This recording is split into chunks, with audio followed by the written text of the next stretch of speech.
Hello friends, मैं अवनीश सिंह। हम अपने यूट्यूब चैनल पर पॉलिटी पढ़ रहे हैं। पॉलिटी में हमारा जो आज का चैप्टर है वो है हाई कोर्ट। ठीक है, चलिए हम लोग जानते हैं कि इंडिया में जो हाई कोर्ट की व्यवस्था है, मतलब जो हमारी जुडिशियरी है वो इंटीग्रेटेड है। मतलब हमारे देश में सबसे ऊपर कौन है? Supreme court. और सुप्रीम कोर्ट के अंडर में कौन काम करते हैं? High courts. और हाई कोर्ट के अंदर में कौन काम करते हैं? Subordinate court. क्लियर है? मतलब सुप्रीम कोर्ट सुप्रीम है, ऐसे याद रख लीजिए, और उसके अंडर में हाई कोर्ट। या आप ऐसा कह सकते हैं कि हाई कोर्ट और सबऑर्डिनेट कोर्ट्स के बीच में हमारा सुप्रीम कोर्ट और सबऑर्डिनेट कोर्ट के बीच में हमारे हाई कोर्ट्स काम कर रहे हैं। ठीक है, तो देखिए जब संविधान बना तो उसमें हमने बोला कि हर राज्य के लिए एक एक हाई कोर्ट बनेगा। फिर उसको हमने चेंज कर दिया कि एक से ज्यादा राज्य के लिए एक हाई कोर्ट भी काम कर सकता है। तो देखिए यहां पर इंटीग्रेटेड साथ में इंडिपेंडेंट, तो ये भी याद रखना आप कि हमारी जो जुडिशियरी है वो कैसी है? इंडिपेंडेंट एंड इंटीग्रेटेड जुडिशियरी है। ठीक है, तो चलिए शुरू करते हैं। India operates a single integrated judicial system with the high courts. Clear है? भारत जो है वो सिंगल इंटीग्रेटेड जुडिक्शन के साथ काम करता है with the high court occupying a pivotal position. It stands below the supreme court. Clear है? मतलब इसका पोजीशन कहां है? सुप्रीम कोर्ट के अंडर में है। हाई कोर्ट्स अभी हमने देखा। And above all subordinate courts with in the state. राज्य के अंदर जितने भी सबऑर्डिनेट कोर्ट्स होंगे उसके ऊपर काम करता है, और सुप्रीम कोर्ट के नीचे काम करते हैं हमारे हाई कोर्ट्स। क्लियर है? The high court serves as the highest judicial authority at the state level. Clear है? बहुत अच्छे से याद रखना कि जो हमारे हाई कोर्ट्स हैं वो कैसे काम करते हैं, तो राज्यों में सबसे हाईएस्ट उसमें काम करते हैं। मतलब राज्य का सबसे बड़ा कोर्ट कौन सा है, या सबसे ऊपर राज्य में टॉप पे कौन है? तो हाई कोर्ट है। देश में नहीं, ये याद रखना, देश का सबसे टॉप कोर्ट कौन सा है? Supreme court. मतलब कंट्री का हाईएस्ट कोर्ट कौन सा है? सुप्रीम कोर्ट है। और स्टेट्स के हाईएस्ट कोर्ट कौन से हैं? हाईएस्ट लेवल पे कौन से कोर्ट्स हैं? तो हाई कोर्ट है। ठीक है? Ensuring judicial delivery and constitutional compliance across its जुडिक्शन। Clear है? याद रखना कि हमारे देश में जो न्याय व्यवस्था है वो अच्छे से बना रहे। क्लियर है? आगे देखते हैं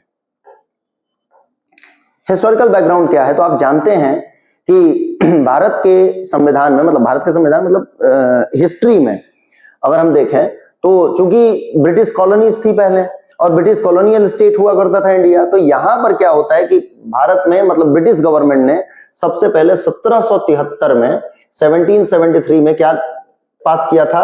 रेगुलेटिंग एक्ट ऑफ इंडिया। ठीक है? रेगुलेटिंग एक्ट ऑफ इंडिया याद रखना, या इंडियन रेगुलेटिंग एक्ट 1773 का। इसमें कहा गया था कि भारत में क्या, कलकत्ता में एक सुप्रीम कोर्ट बनाया जाएगा। क्लियर है? और ये बन के कब तैयार हुआ, मतलब ये वर्किंग कब से स्टार्ट किया? 1774 से। ये हमने हिस्टोरिकल बैकग्राउंड में बहुत अच्छे से देखा हुआ है।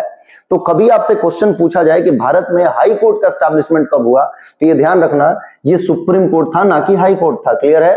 तो यहां पर कई बार क्या होता है कि हम कंफ्यूज होकर के क्वेश्चन गलत लगा देते हैं, और एक अच्छा खासा क्वेश्चन हमारा खराब हो जाता है जहां पे हम स्कोर कर सकते थे। तो देखिए हिस्टोरिकल बैकग्राउंड में क्या होता है। Indian high court act pass by British parliament. Clear है? ब्रिटिश पार्लियामेंट ने इंडियन हाई कोर्ट एक्ट पास किया 1861 में, और ये 1861 में जो हाई कोर्ट एक्ट पास किया गया ना, इसके तहत 3 कोर्ट बनाए गए 1862 में।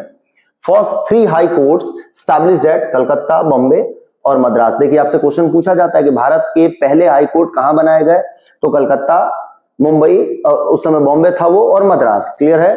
बॉम्बे प्रेसिडेंसी थी। तो ध्यान रखना। इसके बाद फिर क्या होता है, 1866 में 4th हाई कोर्ट बनाया गया। कहां पे? इलाहाबाद में। तो ये आपको मैच द कॉलम में आ सकता है, ये आपको क्रोनोलॉजी में आ सकता है, और ऐसे क्वेश्चन आपको कहीं भी मतलब एग्जाम में उड़ते हुए तीर की तरह आ सकते हैं। तो देखिए पहली बात, हाई कोर्ट एक्ट कब आया पहली बार भारत में? ब्रिटिश कॉलोनी के टाइम। तो ये आया 1861 में। पहले हाई कोर्ट कब बनाए गए? 1862 में। कितने हाई कोर्ट बनाए गए? 3 बनाए गए। कहां कहां? कलकत्ता, मुंबई और मद्रास। क्लियर है? फिर उसके बाद क्या होता है कि 1866 में इलाहाबाद कोर्ट बना, और पोस्ट इंडिपेंडेंट मतलब भारत के आजादी के बाद हम जानते हैं कि 1950 में हमारा संविधान लागू हुआ। अच्छे से याद रखना। और 1950 के संविधान में हम देखते हैं कि हर स्टेट के लिए एक हाई कोर्ट बनाया जाएगा। क्लियर है? Every state provided its own high court after independence. Clear है? ये आप याद रखेंगे कि हर राज्य के लिए एक अलग हाई कोर्ट, मतलब एक एक हाई कोर्ट होगा। फिर क्या होता है, चूंकि देश आजाद हुआ है, व्यवस्थाएं वैसी नहीं है, हो सकता नहीं कि कोई राज्य बहुत छोटा हो और वो किसी दूसरे राज्य के हाई कोर्ट से अगर अटैच कर दिया जाए, या कोई यूटी हो ऐसा, उसको अटैच कर दिया जाए तो काम चल जाए, या उसका एक बेंच ओपन कर दिया जाए। जैसे हम जानते हैं कलकत्ता हाई कोर्ट का जो बेंच है वो अंडमान में है, और अंडमान जो है वो कलकत्ता हाई कोर्ट के अंदर काम करता है। मतलब अंडमान का जो जुडिशियरी लगता है वो, उसका जुडिक्शन, हाई कोर्ट जुडिक्शन कहाँ लगता है, तो कलकत्ता में लगता है। इसका बेंच एक ओपन है और वहां पे काम चल रहा है बढ़िया।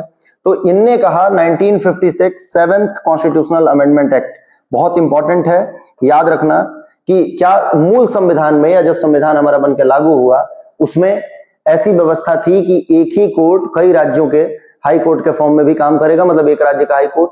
तो नहीं, ऐसा नहीं है। वहां पर बोला गया था कि हर राज्य का अपना एक हाई कोर्ट होगा।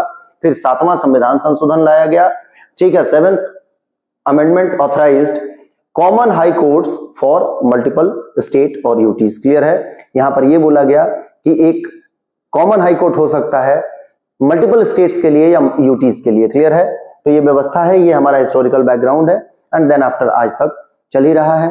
वर्तमान में भारत में 25 हाई कोर्ट काम कर रहे हैं, ये आपको याद रखना होगा। इसके पहले आपको ये याद रखना पड़ेगा कि आर्टिकल 2(1) का 4 क्या बोलता है, तो ये बोलता है हाई कोर्ट्स, और 1(2) का 4 क्या बताता है, तो ये बताता है सुप्रीम कोर्ट। बहुत अच्छा है, 1(2) का 4, 2(1) का 4। 1(2) का 4 क्या है? 1(2) का 4 है सुप्रीम कोर्ट, 2(1) का 4 क्या है? High court. तो ये मतलब थोड़ा सा अगर याद रखेंगे तो काम हो जाएगा। Establishes high court for state, मतलब ये बताता है कि राज्यों के लिए उच्च न्यायालय की व्यवस्था। क्लियर है? अभी वर्तमान में 25 हाई कोर्ट है ऑपरेटिंग अक्रॉस इंडिया टुडे। अब इसमें क्या होगा कि कई बार अगर ये हमने इसलिए डाला है कि देखो क्या होता है कि जब आप पेपर देने जाते हो तो आप बोलते हो कि 28 तो राज्य हैं, फिर यूटीज का क्या, तो मिला जुला के काम करता हूं, 32 लगा देता हूं, 35 लगा देता हूं, ऐसे गोल गोल हमारा दिमाग घूमने लगता है। और ये वो चीज है जो मोस्ट ऑफ द टाइम हमें गलत ही रास्ते पे ले जाता है। सबको नहीं, पर हाँ कुछ लोगों को तो घुमाता ही है। तो हम पहले ही रट्टा मार के जाएंगे, इसको कंट्रोल करके रखेंगे, ठीक है। की जुडिक्शन फीचर, जुडिशियल फीचर क्या है, तो देखिए जुडिक्शनल फीचर्स जो हैं वो क्या है, some high courts serve as multiple state और यूनियन टेरिटरीज, हमने पहले ही देख लिया कहां से, 7वें संविधान के संशोधन के बाद से। Delhi has had its own high court since 1966, 1966 के पहले दिल्ली का अपना हाई कोर्ट नहीं था, 1966 में बन गया। Jammu and Kashmir and Ladakh share और कॉमन हाई कोर्ट। क्लियर है? जम्मू कश्मीर और लद्दाख का कॉमन हाई कोर्ट है, ये भी याद रख लेना। पार्लियामेंट कैन एक्सटेंड और एक्सक्लूड जुडिक्शन ओवर यूटीज। क्लियर है? अब ये याद रखना कि जैसे मान लो कि एक यूनियन टेरिटरी है या कोई स्टेट है, और एक स्टेट है या एक हाई कोर्ट है, तो ये हाई कोर्ट किसी राज्य का क्या इस यूनियन टेरिटरी का भी हाई कोर्ट होगा या नहीं होगा, इसको कौन डिसाइड करेगा, तो ये डिसाइड करता है पार्लियामेंट। क्लियर है? तो ये क्वेश्चन आपसे पूछा जाएगा कि एक ही राज्य के कई हाई कोर्ट होंगे, ये कौन डिसीजन लेता है, या कोई राज्य का हाई कोर्ट यूनियन टेरिटरीज को भी देखेगा, तो ये कौन डिसाइड करता है, पार्लियामेंट। क्लियर है? क्वेश्चन याद रखना, एग्जाम में पूछा जाएगा, तकलीफदायी हो जाएगा अगर नहीं पढ़ोगे तो, ठीक है। देखो आर्टिकल 2(1) का 4 से 231, मतलब 214 से 214 से 231 पार्ट 6 ऑफ इंडियन कॉन्स्टिट्यूशन जो है वो क्या बताता है, comprehensively govern high court. Clear है? ये बताता है हाई कोर्ट के बारे में, मतलब हमारे संविधान में हाई कोर्ट्स होंगे। ये किस पार्ट में बताया गया, तो पार्ट 6 में। कहां से कहां तक आर्टिकल है हाई कोर्ट के लिए, तो 214 से 237, ये याद रखो आप, सॉरी 231, वेरी सॉरी। क्लियर है? चलो पार्टी चालू करते हैं। कंपोजिशन एंड अपॉइंटमेंट, तो एक लाइन में याद रखो, अपॉइंटमेंट कौन करता है, अपॉइंटमेंट करते हैं हमारे प्रेसिडेंट, जो भी हमारे प्रेसिडेंट होंगे या होंगी वही अपॉइंटमेंट करेंगे, मतलब प्रेसिडेंट के द्वारा अपॉइंटमेंट किया जाता है, ठीक है। स्ट्रक्चर देखिए, each high court comprises a chief justice and other जजेस अपॉइंटेड बाय प्रेसिडेंट। बहुत अच्छे से याद रखना कि हर हाई कोर्ट के एक चीफ जस्टिस होंगे, लेकिन और जजेस भी होंगे, लेकिन जजेस कितने होंगे ये नंबर फ्रीज नहीं किया गया है, मतलब ये नंबर फिक्स नहीं है। क्यों नहीं है? देखिए हर राज्य की अपनी अलग अलग व्यवस्था है, और हर राज्य की अगर अपनी अलग अलग व्यवस्था है तो as per their need and requirement, उनके नीड्स और रिक्वायरमेंट के अकॉर्डिंग क्या किया जाएगा, वहां पे नंबर ऑफ जजेस अपॉइंट किए जाएंगे। जैसे मान लो किसी राज्य के पास बहुत ज्यादा वर्कलोड है, बहुत ज्यादा केसेस है, किसी राज्य के पास कम केसेस है, जैसे कि यूपी इतनी बड़ी टेरिटोरी है, आप जानते हैं राज्य का इतना एक्सपांशन है, इतने पॉपुलेटेड एरिया है, तो वहां पर बहुत ज्यादा नंबर ऑफ केसेस होंगे, तो बट ऑब्वियस है वहां पे जजेस ज्यादा होंगे हाई कोर्ट में। क्लियर है? कोई एक ऐसा राज्य जो बहुत छोटा है, वहां पर बहुत कम केसेस है, तो नंबर ऑफ जजेस कम रखे जाएंगे। ठीक है, तो देखिए no fix numerical strength decided based on workload. Clear है? याद रखेंगे। अपॉइंटमेंट प्रोसेस क्या होता है, तो देखिए अपॉइंटमेंट प्रोसेस में मैं 3 लाइन बोलूंगा, ध्यान से सुनना। पहली बात कि जजेस का अपॉइंटमेंट कौन करता है? गवर्नर करते हैं। किससे पूछकर करेंगे? तो चीफ जस्टिस ऑफ इंडिया से पूछेंगे, अगर chief justice of high court की बात है तो। ठीक है, और साथ में जिस स्टेट के हाई कोर्ट के लिए उनको चीफ जस्टिस बनाना है वहां के गवर्नर से पूछेंगे। अब ये हुआ हमारे chief justice of high court का अपॉइंटमेंट। अब जजेस का अपॉइंटमेंट कैसे होगा? तो chief justice of supreme court से पूछेंगे, मैंने शायद हाई कोर्ट बोल दिया था, लेकिन सीजीआई से पूछेंगे, चीफ जस्टिस ऑफ इंडिया से पूछेंगे, क्योंकि chief justice of high court ही अपॉइंट कर रहे हैं, तो ऐसा तो हो नहीं सकता। तो देखिए chief justice of, slip of tongue है, चीफ जस्टिस ऑफ इंडिया से पूछेंगे, प्लस उस स्टेट के गवर्नर से पूछेंगे जो भी स्टेट में अपॉइंट इनको किया जा रहा है। बहुत सिंपल प्रोसेस है, देखिए। ठीक है, अगर गवर्नर और चीफ जस्टिस ने कह दिया तो उनको अपॉइंट कर दिया जाएगा क्या? Chief justice of high court के फॉर्म में। दूसरी बात क्या है कि अगर जजेस का अपॉइंटमेंट करना है, अगर जजेस ऑफ हाई कोर्ट का अपॉइंटमेंट करना है, तो वो कैसे होगा? तो चीफ जस्टिस ऑफ इंडिया से पूछिए, फिर गवर्नर ऑफ स्टेट से पूछिए, और साथ में फिर किससे पूछिए? तो chief justice of concern high court से पूछिए, मतलब जिस भी हाई कोर्ट में आप अपॉइंट करने वाले हैं उनसे पूछिए। चलिए देखते हैं। Chief justice appointed after consultation of CJI and the state governor. Clear है? अदर जजेस appointed after consulting CGI, governor and high court chief justice. Clear है? उस हाई कोर्ट के चीफ जस्टिस से पूछ करके किया जाएगा। सिंपल प्रोसेस, बहुत टफ नहीं। ये क्या है? Evolution of judicial appointment. देखिए ये लड़ाई झगड़े की बात हो रही है, फिर से मैं आपको बता दूं, यहां पर 4 जजेस केस हैं। आप इसको ऐसे लिख लो, ये फर्स्ट जजेस केस है, ये फर्स्ट जजेस केस है, ये सेकंड जजेस केस है, और ये थर्ड जजेस केस है, और ये फोर्थ जजेस केस है। बहुत इंपॉर्टेंट है, याद रखना। मैच द कॉलम में आएगा, या डायरेक्टली पूछ दे कि फर्स्ट जजेस केस क्या था, सेकंड जजेस केस क्या था, थर्ड जजेस केस क्या था। तो देखो, देखिए समय समय पर लोग सुप्रीम कोर्ट पहुंचेंगे और वहां पर ये केसेस आएंगे, और इन केसेस में जुडिशियली हमारी जो चीफ जस्टिस है, या जो चीफ जस्टिस बोल रहा हूं, सॉरी, जो सुप्रीम कोर्ट है, वो अपनी जजमेंट सुनाएंगे, और उस जजमेंट के अकॉर्डिंग इनका नाम दे दिया गया। फर्स्ट जजेस केस, सेकंड जजेस केस, थर्ड जजेस केस, फोर्थ जजेस केस।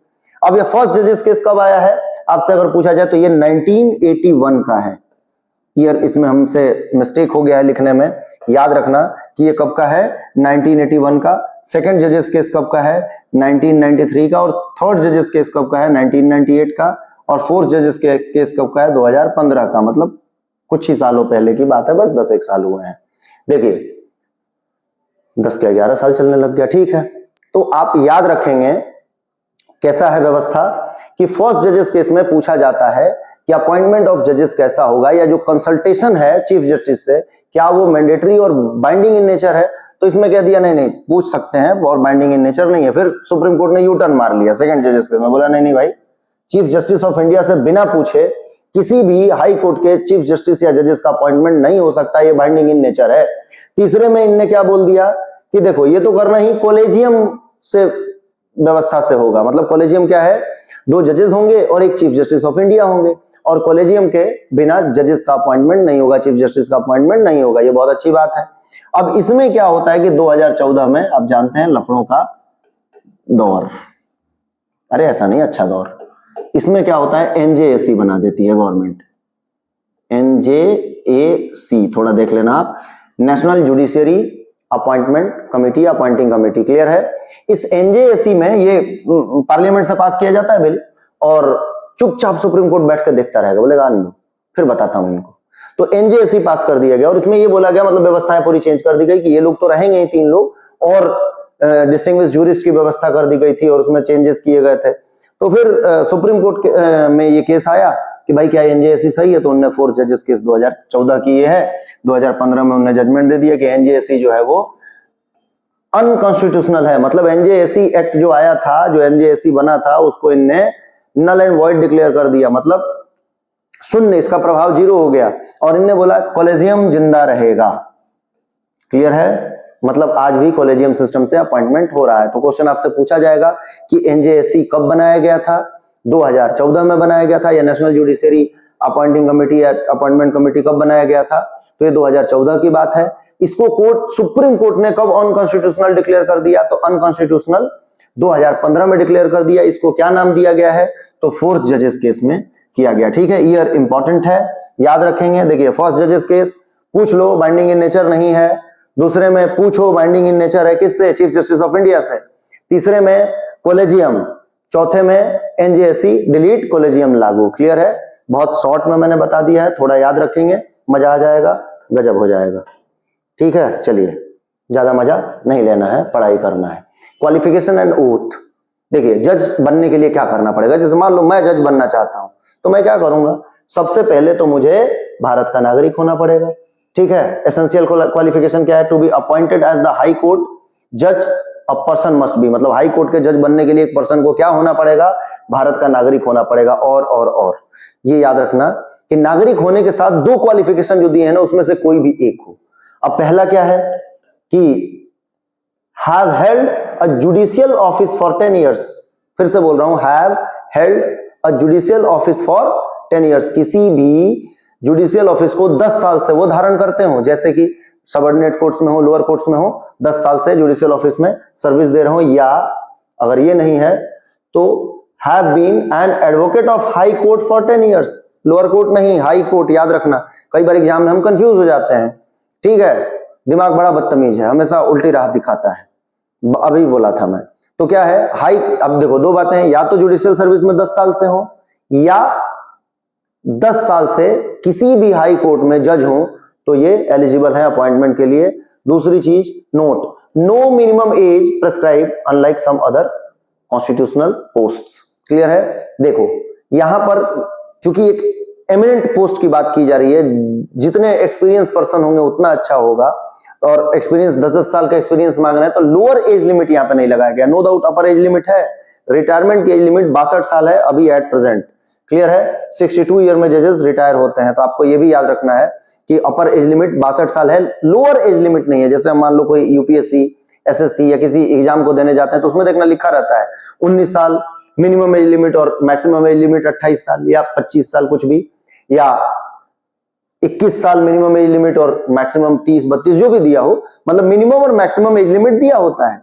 यहां पर मिनिमम एज लिमिट नहीं है जज बनने के लिए, बहुत अच्छी बात है, ये ध्यान रखना। ओथ ऑफ ऑफिस, कुल मिलाकर के क्या है? ओथ। तो अब देखना, अपॉइंटमेंट किसने किया है? प्रेसिडेंट ने, लेकिन इनको ओथ कौन दिलवाते हैं? तो गवर्नर। बहुत इंपॉर्टेंट है, administered by the governor of the state. कौन से स्टेट? जिस हाई कोर्ट में अपॉइंट होने जा रहे हैं चीफ जस्टिस या जजेस, उनको ओथ कौन दिलवाता है? गवर्नर दिलवाते हैं। बहुत इंपॉर्टेंट है, अपॉइंट कौन किया है? प्रेसिडेंट। ओथ कौन दिलवा रहा है? गवर्नर। बार बार रिपीट इसलिए कर रहा हूं कि हम कंफ्यूज हो जाते हैं, हम अपना एक्स्ट्रा दिमाग लगाते हैं। और वो एक्स्ट्रा दिमाग क्या होता है भाई? प्रेसिडेंट ने अपॉइंट किया है तो प्रेसिडेंट ही ओथ दिलवाएंगे? नहीं, अपॉइंट प्रेसिडेंट करके पहुंचा देते हैं, बोलते हैं जाइए ये मेरा अपॉइंटमेंट लेटर आप किसको दिखाइएगा? रिलेटेड स्टेट के गवर्नर को दीजिएगा, और वो आपको, या पहुंचा देते होंगे वो, और वो आपको ओथ दिलवा देंगे। ठीक है? द जज स्वेयर्स टू, क्या ओथ लेते हैं भाई? Bear true faith to the constitution of India. सभी लोग ऐसा ही ले रहे थे, हमने अभी तक देखा है। Uphold sovereignty and integrity of India, पढ़ लिया हमने, एकदम मंत्र जैसे रट लो। Perform duties without fear and favour, अपने मैं कर्तव्यों का पालन बिना किसी डर भय और बिना किसी के पक्षपात के करूंगा। वचनीय शासन, ऐसा नहीं, मजाक कर रहा था। ठीक है? Uphold the constitution and law faithfully. Clear है? लॉ और कॉन्स्टिट्यूशन को अपहोल्ड करेंगे एकदम पूर्ण निष्ठा के साथ, फेथफुली। क्लियर है? याद रखिए। देखिए, सर्विस कंडीशन एंड टेन्योर, कुल मिलाकर के क्या है? सैलरी 2018 में इनका बढ़ा दिया गया था, और इसके पहले क्या था वो बहुत इंपॉर्टेंट नहीं है, इसलिए मैंने नहीं डाला जबरदस्ती का स्ट्रेच करने के लिए। पर अगर आपको लगता है कि हाँ मैं पूरा एकदम प्रकांड ज्ञानी बन के जाऊं, तो आप देख लीजिए 2018 के पहले कितना सैलरी था, मैं तो इतना ही पढ़ाऊंगा। ठीक है? चीफ जस्टिस की सैलरी कितनी है? 2.5 लाख रुपए पर मंथ। बाप रे, बहुत लपेट के मिल रहा है। ठीक है? ठीक है, मिलना भी चाहिए। मेहनत कितना करते हैं, एक जस्टिस का पोस्ट ऐसा है जो दिन रात दोनों उनको काम करना पड़ता है, ये भी आप याद रखिएगा।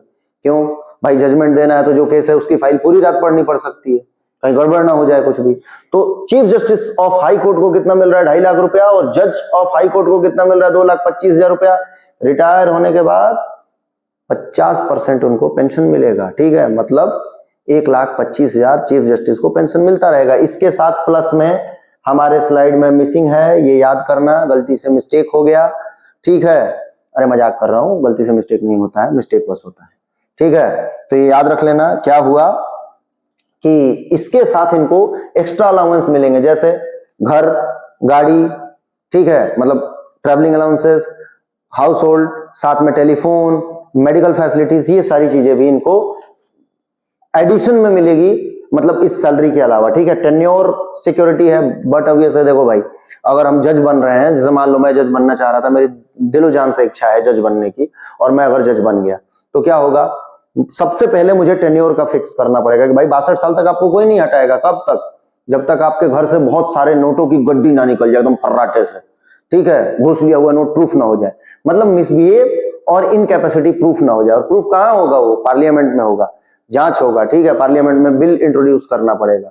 तो ये याद रखना कि he hold office until 62 year, raised by 15th constitutional amendment act 1963। याद रखना, बहुत इंपॉर्टेंट है कि इसके पहले जो इनका एज था वो कितना था? 60 साल था, बाद में 62 साल कर दिया गया। किस संविधान संशोधन? तो 15वें संविधान संशोधन से, ठीक है।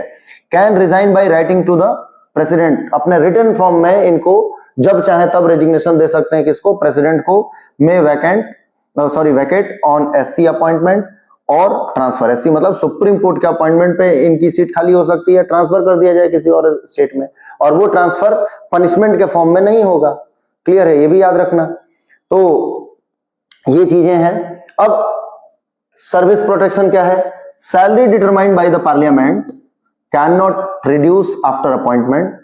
देखो कुल मिलाकर के क्या है, जैसे 2.5 लाख रुपए सैलरी आज बोल दिया गया कि आप चीफ जस्टिस बन रहे हैं, आपको 2.5 लाख रुपए सैलरी मिलेगा, साहब जाइए जॉब कीजिए, बढ़िया 2.5 लाख मिलता रहेगा। अब मान लो मेरे को चीफ जस्टिस बना दिया और मेरे मन में डर हो, क्या मालूम कोई पार्लियामेंट बिल पास कर दो और बोले 15,000 कल से मिलेगा, तो और किसी नेता नगरी का बेटा कुछ गड़बड़ करके आया है, तो मुझे उसको मजबूरी में या कहीं प्रेशर कहीं ना कहीं काम करेगा। और हम जानते हैं इंडिपेंडेंट जुडिशियरी है, ठीक है, तो इंडिपेंडेंट जुडिशियरी है, तो बोल दिया कि 2.5 लाख मिलेगा तो मिलता रहेगा, कोई टेंशन नहीं है। अब मेरे को अगर ये गारंटी दे दिया जाए कि आपकी जॉब नहीं जाएगी और आपकी जो सैलरी है उसमें नेगेटिव इंप्लीमेंटेशन नहीं होगा, तो किसी भी हाल में मैं किसी से डर के काम नहीं करूंगा, फियरलेस काम करूंगा। तो फियरलेस काम करने के लिए क्या कहा गया है कि पार्लियामेंट एक बार डिसाइड कर दी, जिस समय ज्वाइनिंग हुआ उस समय आपको सैलरी बताया जाएगा और उसमें कोई भी नेगेटिव इंप्लीमेंटेशन नहीं होगा आपके रिटायरमेंट तक। अगर बढ़ाया नहीं जाएगा तो घटाया भी नहीं जाएगा, ऐसे याद रखिए, ठीक है। Accept during financial emergency. अब फाइनेंशियल इमरजेंसी लगा है तो हमने पढ़ा है कि 360 ही लग गया अगर आर्टिकल, देश खतरे में है, देश का कंसोलिडेटेड फंड खतरे में है, तो फिर उस समय देश सबसे ऊपर होगा, तो सैलरी कट किया जा सकता है। Ensures judicial independence. क्लियर है? और ऐसी व्यवस्था क्यों की गई? ताकि जुडिशियल इंडिपेंडेंस बनी रहे। अब रिमूवल ट्रांसफर ऑफ जजेस, ध्यान से सुनना। रिमूवल में क्या है? एक मोशन है, वो मोशन कहां आएगा? पार्लियामेंट में आएगा। पार्लियामेंट के कितने हाउस?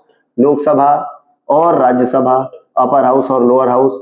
बहुत अच्छे से याद रखना, मैं तनतन पढ़ा रहा हूं, इसका मतलब ये नहीं कि फैक्ट छोड़ रहा हूं, एक एक फैक्ट पकड़ रहा हूं, बहुत अच्छे से पढ़ा रहा हूं, समझा रहा हूं धैर्य के साथ। थोड़ा सा तेज इसलिए बोल रहा हूं कि आपका काम जल्दी हो जाएगा।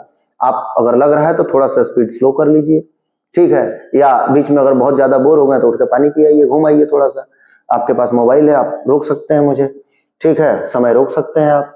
देखिए, तो लोकसभा में अगर ये बिल इंट्रोड्यूस होता है, जैसे मान लो एक मिस्टर जज है, मिस्टर एक्स, और इस मिस्टर एक्स पे हम लोगों ने, मतलब पार्लियामेंट के लोगों ने ये एलिगेशन लगाया है, या एलिगेशन मतलब उनको पता चला है कहीं से कि वो प्रूव्ड मिसबिहेवियर, मतलब मिसबिहेवियर की स्थिति में है या इनकैपेसिटी में। बेस दो ही है, मिसबिहेवियर और इनकैपेसिटी, तो इन दोनों बेसिस में से कोई एक बेस है, तो इनको हटाना चाह रहा है कौन? लोकसभा, ठीक है। तो लोकसभा में बिल इंट्रोड्यूस करने के लिए क्या करना होगा?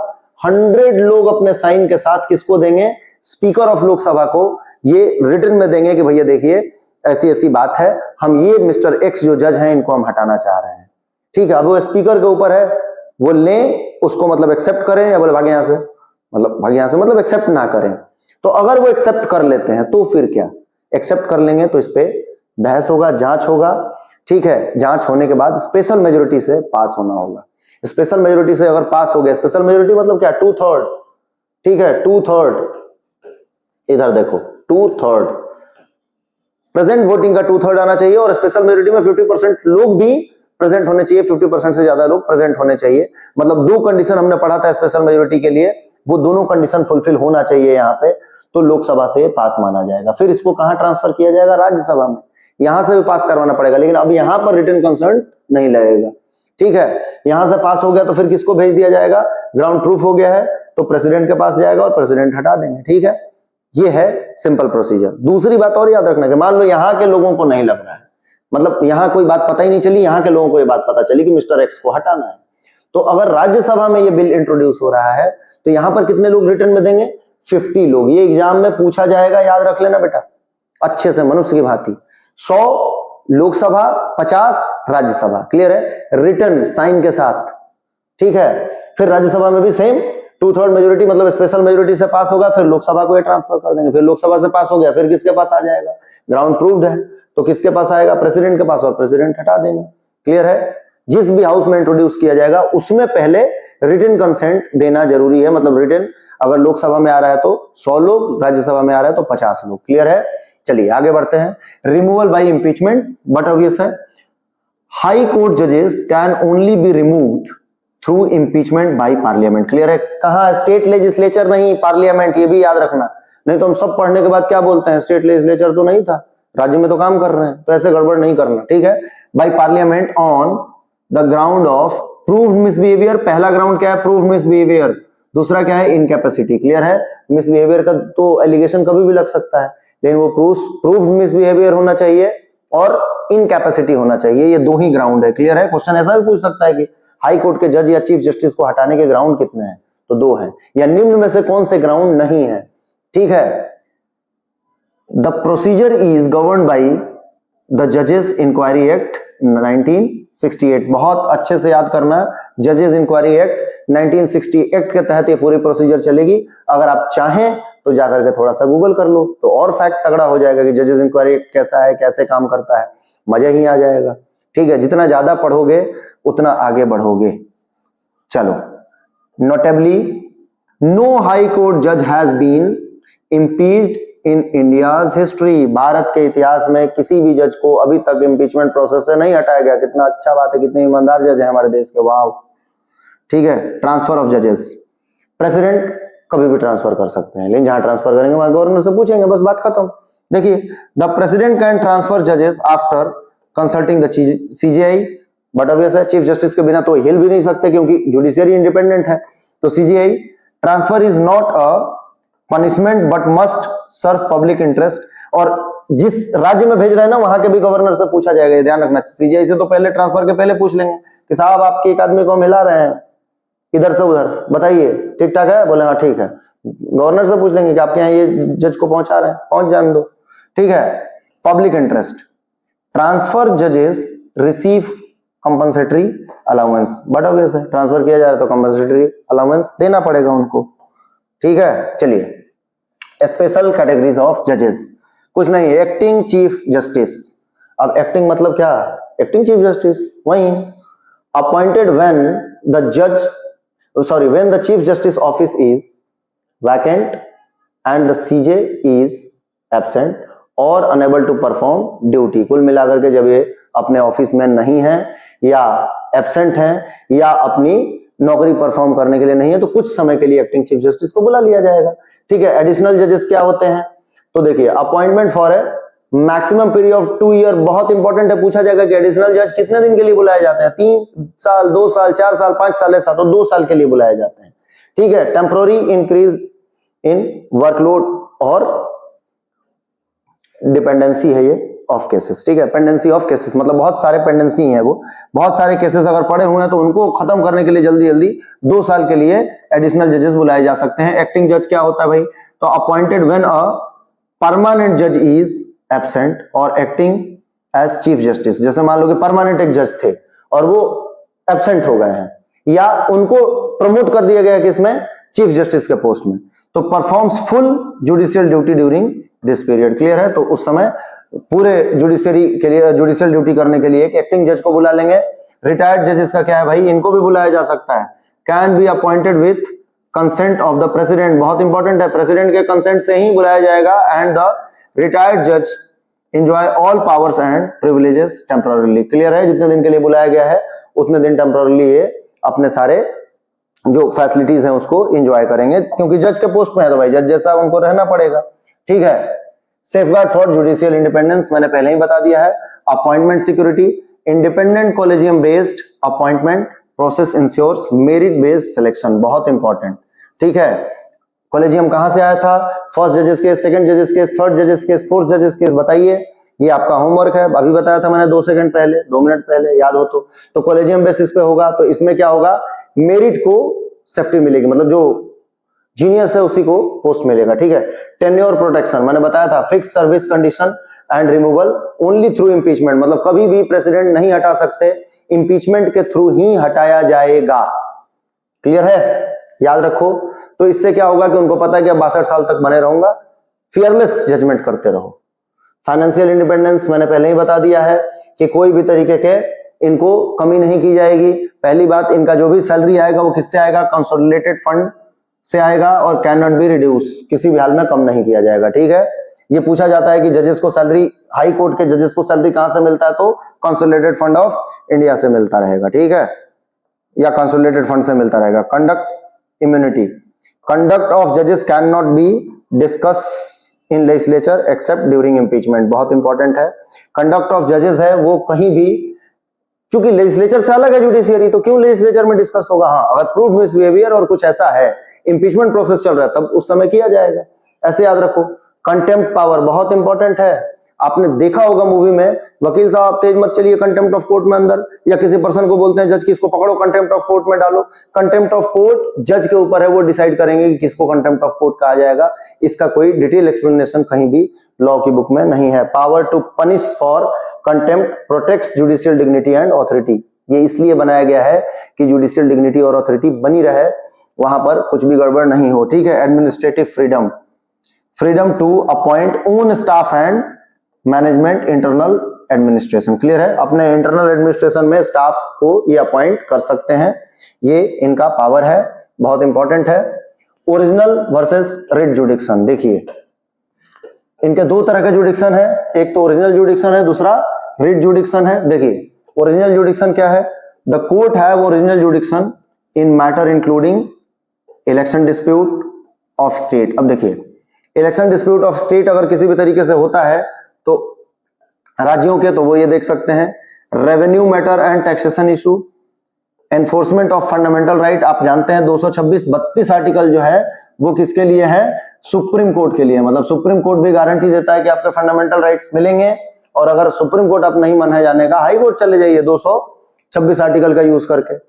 कॉन्स्टिट्यूशनल इंटरप्रिटेशन क्वेश्चंस, मतलब संविधान से संबंधित अगर कोई क्वेश्चन हो तो वो भी ये कर सकते हैं। ठीक है। High value civil cases in Bombay, Calcutta, Madras and Delhi, याद रखना, क्वेश्चन याद रहेगा। रिट जुडिक्शन क्या है, आर्टिकल 226। रिट जुडिक्शन वही है अपने, जैसे मान लो कि फंडामेंटल राइट्स के लिए आप कहीं पहुंचे हो और वो आपको नहीं मिल रहा है, तो कोर्ट रिट जारी कर सकते हैं। और रिट आपको पता है, ये हमने डिटेल में पढ़ा हुआ है।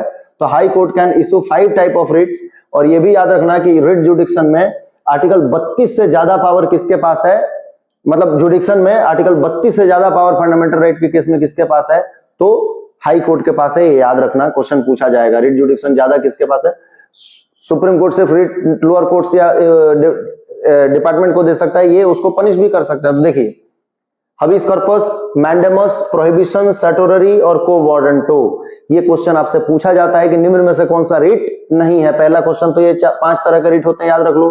For personal liberty, for compelled duty performance, और to prevent excess of jurisdiction, और फॉर क्वेश्चनिंग ऑर्डर्स, क्लियर है। To challenge public office, clear है, इसके लिए दिया जाता है। ये मैं बहुत ज्यादा नहीं बता रहा हूं क्योंकि हम लोग पहले पढ़ चुके हैं, तो यहां पर फिर टाइम वेस्ट करने का कोई मतलब नहीं है। एक्सी रिट जुडिक्शन, अगर आपको लगता हो तो इसका हिंदी ढूंढ लेना, बढ़िया आपको समझ आ जाएगा, बहुत ज्यादा टेंशन वाली बात नहीं है।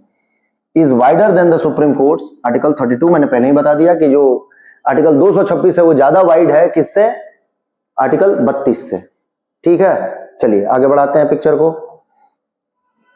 Appellate and supervisory power. अब देखिए हम जानते हैं कि जैसे लोअर कोर्ट से जब हम या सबऑर्डिनेट कोर्ट से हम केस हारते हैं तो हम डायरेक्ट अपील कहां कर सकते हैं, जाकर के हाई कोर्ट में। हाई कोर्ट से हारेंगे तो सुप्रीम कोर्ट में, इंटीग्रेटेड जुडिशियरी है। तो बस उसी की बात कर रहे हैं हम। सिविल अपील क्या होगा, first appeal on facts and law. But obvious है, सबऑर्डिनेट कोर्ट से हारोगे तो सबसे पहले कहां पहुंचोगे, हाई कोर्ट पहुंचोगे। Second appeal only on the question of law including intra court appeal and appeals from tribunals. Clear है, ट्रिब्यूनल्स के जो भी अपील आएंगे वो ये सुनते हैं, तो ये ध्यान रखना। क्रिमिनल केस में भी अपील होगा, तो आप ऐसे याद रख लो, civil appellate jurisdiction, criminal appellate jurisdiction और सुप्रिटेंडेंट अपीलेट जुडिक्शन। पहली फुर्सत में इतना याद करो, फिर उसके बाद अंदर घुसना।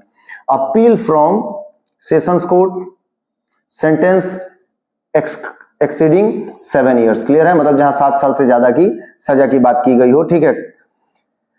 कंफर्मेशन ऑफ डेथ सेंटेंस, जहां पर मृत्युदंड की बात की गई हो, and appeal under CrPC provision. मतलब इसके अलावा ये तो बातें हैं, 7 साल की सजा हो या डेथ सेंटेंस हो, किसी को मृत्युदंड दिया गया हो, या सीआरपीसी के जो भी प्रोविजन है उसके अकॉर्डिंग ये अपील सुन सकते हैं, ठीक है। सुपरिटेंडेंस क्या है, article 227, power over all courts and tribunals. Clear है, राज्य के जितने भी कोर्ट्स हैं और ट्रिब्यूनल्स हैं उनके ऊपर ये बैठे हुए हैं, हाई कोर्ट हमारे, ये याद रखना, एक्सेप्ट मिलिट्री जुरिडिक्शन। क्लियर है, कुल मिलाकर के मिलिट्री केस सिर्फ और सिर्फ किसके, मिलिट्री कोर्ट के पास, उनका अपना वो कोर्ट मार्शल चलता है तो उसमें चलेगा, कोर्ट में नहीं चलता है, ये याद रखेंगे।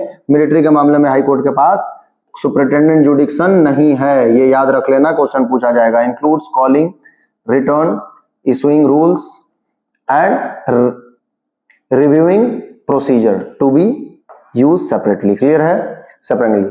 तो ये आपको याद रखना है, थोड़ा बहुत क्वेश्चन पूछा जाएगा एग्जाम में। एडिशनल कॉन्स्टिट्यूशनल पावर क्या है भाई, तो कोर्ट ऑफ रिकॉर्ड, आर्टिकल 215, बहुत इंपॉर्टेंट आर्टिकल है, याद रखो।